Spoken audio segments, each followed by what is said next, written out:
pour influencer votre caractère, votre conduite, ou vraiment votre vie, vous allez arriver, eh bien, à une vie de sanctification. Amen. Cela est aussi très nécessaire et très important. Alléluia.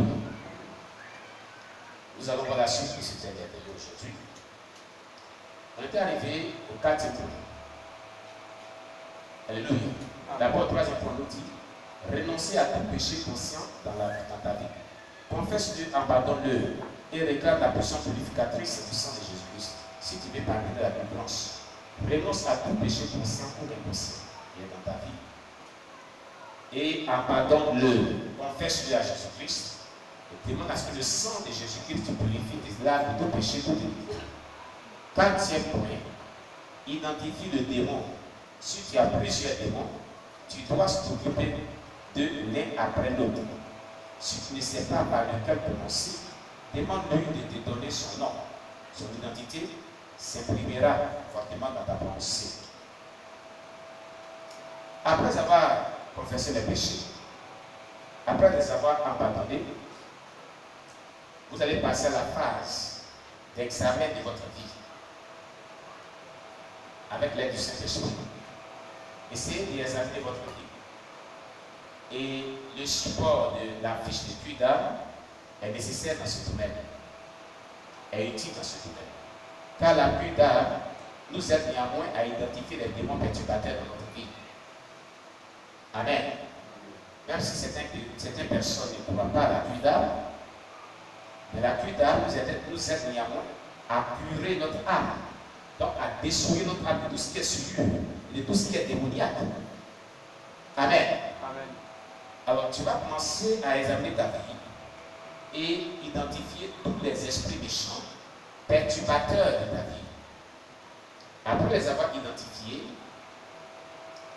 tu ordonneras à ces démons de quitter ta vie l'un après l'autre. Tu donneras un combat spirituel de prière persistant, avec foi, percutant, afin d'expulser ces démons-là de ta vie, dans le nom puissant de Jésus-Christ de Nazareth, en utilisant les armes spirituelles de combat spirituel, tels que le nom de Jésus, le sang de Jésus, le feu du Saint-Esprit, et ordonnant aux démons de quitter ta vie. Aussi, vous pouvez utiliser les armes de prière lyrique à caractère prophétique. Vous en avez vu la démonstration au cours de notre jeûne ici. Amen. Amen. Dieu se sert de toutes les armes possibles qui sont dans la Bible pour la délivrance, pour le salut, pour la victoire, dans le combat spirituel. Amen. Amen. Alléluia. Cela est très nécessaire. 5e point pour acquérir la délivrance. Renonce à cet esprit en prononçant son nom. Dis-lui au nom de Jésus, ce que tu as identifié. Tu dis, je renonce au démon par exemple. Je renonce au démon de colère, ou au démon de la sirène des eaux, ou au démon des femmes de nuit, ou au démon des maris de nuit, ou au démon de la sorcellerie. Je renonce à toi. Et ayez une assurance complète que vous renoncez à ce démon. Pour que cela ait effet, faites ceci avec foi. Amen. 6e point. Commande au démon de s'en aller au nom de Jésus-Christ de Nazareth. Il faudra lui parler clairement. Mais tu n'as pas besoin de crier. Au moment où tu lui commandes de sortir, il pourra y avoir des manifestations physiques qui ressemblent, qui cessent généralement après le départ du démon. Après cela, identifier et chasser le démon qui suit. Et ainsi de suite, jusqu'à votre délivrance totale. En terminant, louez et remerciez Jésus, le libérateur sans lequel la délivrance aurait été impossible. Amen. Amen. Si tu as encore des problèmes concernant le fait qu'un chrétien puisse avoir des démons, je voudrais te poser quelques questions. As-tu déjà rencontré un démon dans un païen?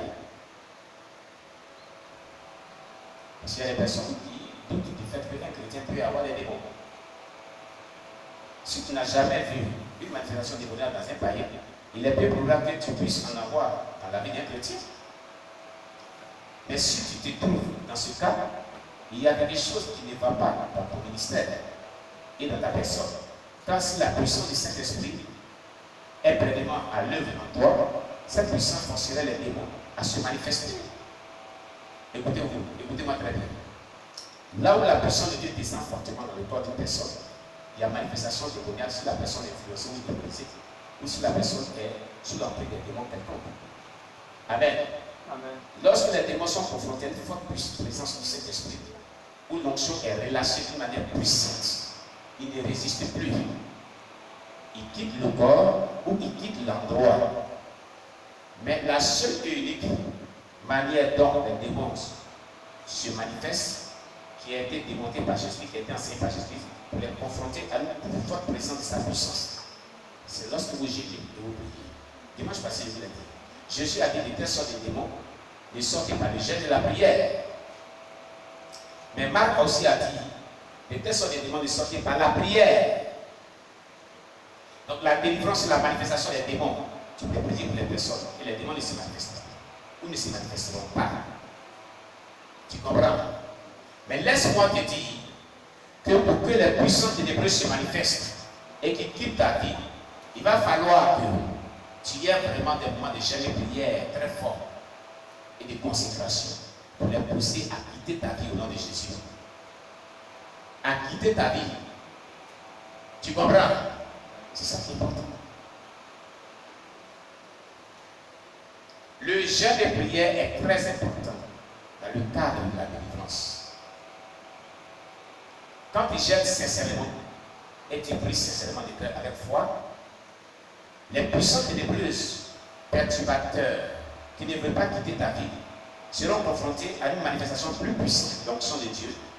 Et cette puissance d'onction qui descendra va les contraindre à vous lâcher, va les contraindre à se manifester, va les contraindre vraiment à quitter votre vie.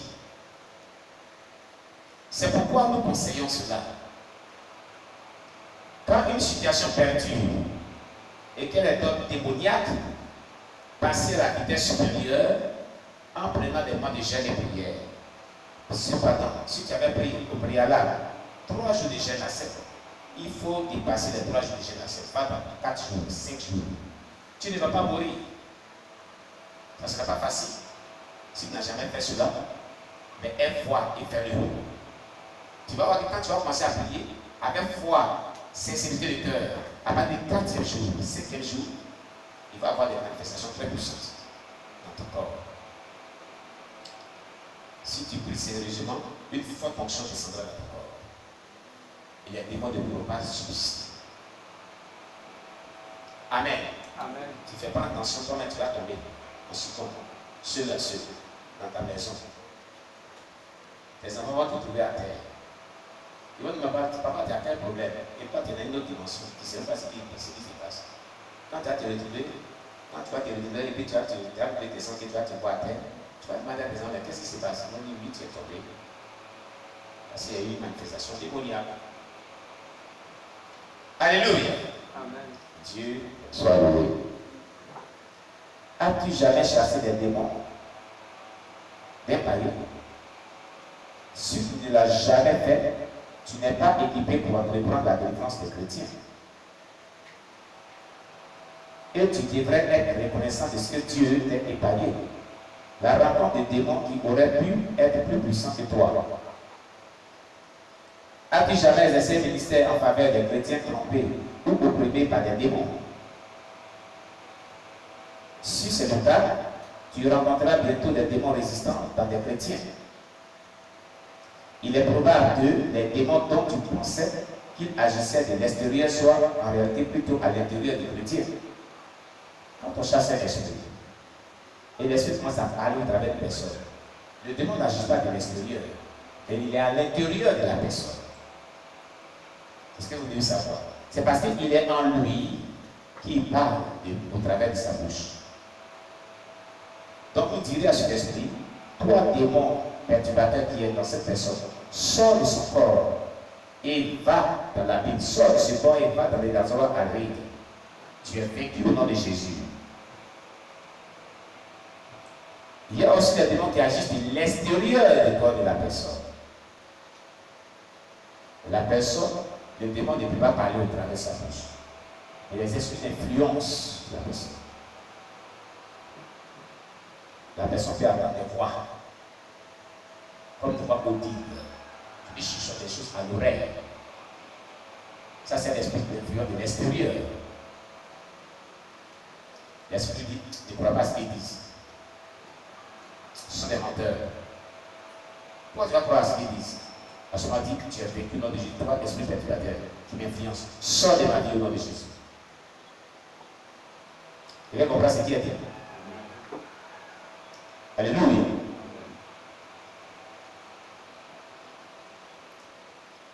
As-tu examiné devant le Seigneur la possibilité pour un chrétien d'avoir des démons? As-tu réglé ce problème avec lui? Ou bien as-tu juste adopté la position des autres? Pendant plusieurs années, je me suis proposé aux frères qui étaient engagés dans le ministère de délivrance en Ouganda. L'auteur de notre étude, c'est ce qu'il dit. J'étais moi-même très habitué à la délivrance des non-chrétiens. J'avais déjà combattu pendant 2 heures comme un démon de folie qui était dans un étudiant à l'université de Bissouda, jusqu'à sa délivrance glorieuse et sa guérison totale pendant 2 heures de temps, non-stop. Immédiatement après l'expulsion du démon, j'avais aussi effectué quelques délivrances pendant que j'évangélisais. Je me rappelle très bien un soir, lorsque je commençais à témoigner à un monsieur d'environ 40 ans à l'université de Makerere. Il était tranquille et calme et répondait bien à l'évangile, jusqu'au moment où il dut recevoir le Seigneur Jésus comme son Seigneur et Sauveur. Alors les choses changèrent brusquement. Il commença à crier et à hurler comme un fou dès qu'il a accepté le Seigneur Jésus. Je fus tout d'abord effrayé, mais pendant que je priais, je reconnus que j'étais en face d'un coup de plusieurs démons. L'homme continuait à crier et à hurler. Je commandais à l'esprit de sortir de ce corps au nom de Jésus. Je lui imposais les mains et commençais à prier en esprit, c'est-à-dire parler en langue. Pendant que je priais, les cris et les hurlements diminuèrent progressivement et finirent par s'arrêter. J'ai demandé à cet homme ce qui lui était arrivé. Il ne pouvait l'expliquer. Il avait retrouvé son calme et sa tranquillité, et je le conduisis au Sauveur, qui était mort pour lui et qui venait de le délivrer de ses puissances ténébreuses. Malgré tout, j'ai continué à proposer à quiconque délivrerait un chrétien. Mais à un certain moment, en exerçant mon ministère envers les chrétiens, j'ai vu des manifestations de prière dans la vie des chrétiens. Évidentes. Dans les années passées, j'ai vu des manifestations de prière évidentes chez des gens qui étaient convertis depuis plusieurs années et qui marchaient avec le Seigneur. Dans l'un des cas, lors d'une réunion de prière pour du baptême dans le Saint-Esprit, un chrétien s'est mis à crier et à pleurer comme un fou. Puis il commença à écumer. Je pensais d'abord que c'était un cas d'épilepsie, mais j'ai senti dans mon esprit qu'il s'agissait plutôt d'un démon. D'un besoin, disons, de délivrance. Nous le délivrâmes et j'eus à l'évidence que c'était ou bien un chrétien qui avait un démon, ou alors une personne qui n'avait jamais été convertie. Je portais la main devant le Seigneur et me retirais pour chercher l'Éternel dans le jeûne et la prière. Le Seigneur me parla clairement. Je sais à présent qu'un chrétien peut avoir un ou plusieurs démons. J'en ai délivré beaucoup. À l'heure actuelle, nous nous occupons de 3 cas sérieux de chrétiens convertis depuis plusieurs années et qui ont besoin d'une délivrance. Toutes les tentatives ont échoué jusqu'à présent. L'un des cas est celui d'une sœur convertie d'environ 4 ans et qui a déjà conduit quelques personnes au Seigneur. Elle l'évangélise bien. Mais aucune de ces personnes ne persévère dans la foi. Pour commencer, elle déclara que le Seigneur lui-même lui avait dit que nous étions dans l'erreur, puisque nous n'appelons pas Marie ou même dit que le Seigneur. Puis cela continua. Et elle est maintenant dans un triste état. Il y a 2 autres cas dont je n'ai pas encore trouvé le secret de leur délivrance. Ce sont des chrétiens ou des non ou des moyens. Je crois que ce sont des chrétiens, mais qui ont des démons. Par la grâce de Dieu, ils seront délivrés comme les autres l'ont été et ils continueront à marcher avec le Seigneur. Amen. Alléluia. Amen. Si tu constates des manifestations démoniaques dans une personne, délivre-la sans te demander si elle est chrétienne ou non. Si tu penses que tous ceux qui ont des démons ne sont pas des chrétiens, délivre-les quand même.